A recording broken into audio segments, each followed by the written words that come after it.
आज ही Doubtnut app download करें। Doubtnut पर होगा अब आपके सभी मैथ्स, केमिस्ट्री, फिजिक्स और बायोलॉजी डाउट्स का सफाया। बस अपने क्वेश्चन की फोटो खींचो, उसे क्रॉप करो और तुरंत वीडियो सोल्यूशन पाओ। Download now. हेलो दोस्तों, हमें प्रश्न दिया गया है कि नर्सरी तथा प्राथमिक स्तर पर कविता शिक्षण की सर्वश्रेष्ठ प्रणाली है। हमारे पास यहाँ पे 4 विकल्प दिए गए हैं। पहला विकल्प है गीत तथा नाट्य प्रणाली, विकल्प दूसरा है शब्दार्थ कथन प्रणाली और विकल्प तीसरा है प्रश्नोत्तर या खंड आनव्य प्रणाली और विकल्प चौथा है व्याख्या प्रणाली। हमें यहाँ पे बताना है कि इसका सही उत्तर क्या होगा। तो कविता शिक्षण जो है वो हमारा केवल कला और साहित्य का ही विषय नहीं होता है, अपितु कविता शिक्षण जो हमारा भाषा सिखाने में भी अच्छा खासा महत्व है कविता शिक्षण का। और नर्सरी तथा प्राथमिक स्तर पर कविता शिक्षण हेतु गीत तथा नाट्य प्रणाली जो है वो सर्वश्रेष्ठ प्रणाली होती है। कौन सी प्रणाली? तो गीत तथा नाट्य प्रणाली। यदि हम विकल्प में देखें तो हमारा पहला विकल्प है गीत तथा नाट्य प्रणाली। तो गीत प्रणाली में क्या होता है? गीत जो है बच्चों को जन्म से ही बहुत ही अच्छे लगते हैं, अर्थात उनके प्रिय होते हैं।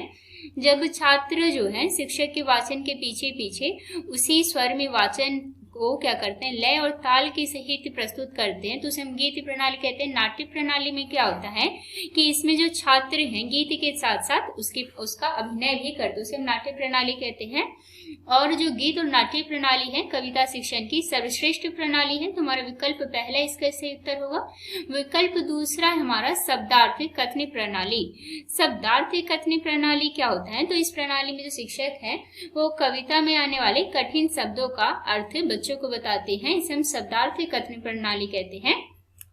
लेकिन यह नर्सरी तथा प्राथमिक स्तर पर कविता शिक्षण की सर्वश्रेष्ठ प्रणाली नहीं हो सकती है, इसलिए हमारा विकल्प दूसरा नहीं होगा। विकल्प तीसरा है प्रश्नोत्तर या खंड आनव्य प्रणाली।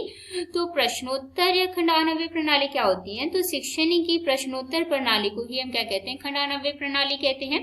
और खंड आनव्य विधि क्या होती है? जटिल और लंबी कविताओं को पढ़ने की विधि को हम क्या कहते हैं? खंड आनव्य प्रणाली कहते हैं। लेकिन प्राथमिक स्तर पर हम लंबी कविताएं बच्चों को नहीं पढ़ा सकते, इसलिए हमारा सर्वश्रेष्ठ प्रणाली नहीं होगा। विकल्प चौथा है व्याख्या प्रणाली। व्याख्या प्रणाली में क्या होता है?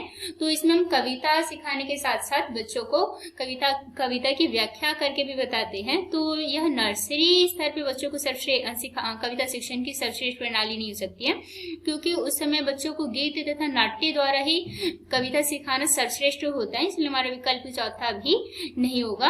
अतः हमारा जो विकल्प पहला है वो इसका सही उत्तर है। क्लास 6 से 12 से लेके नीट, IIT, JEE मेंस और एडवांस के लेवल तक 10 मिलियन से ज्यादा स्टूडेंट्स का भरोसा।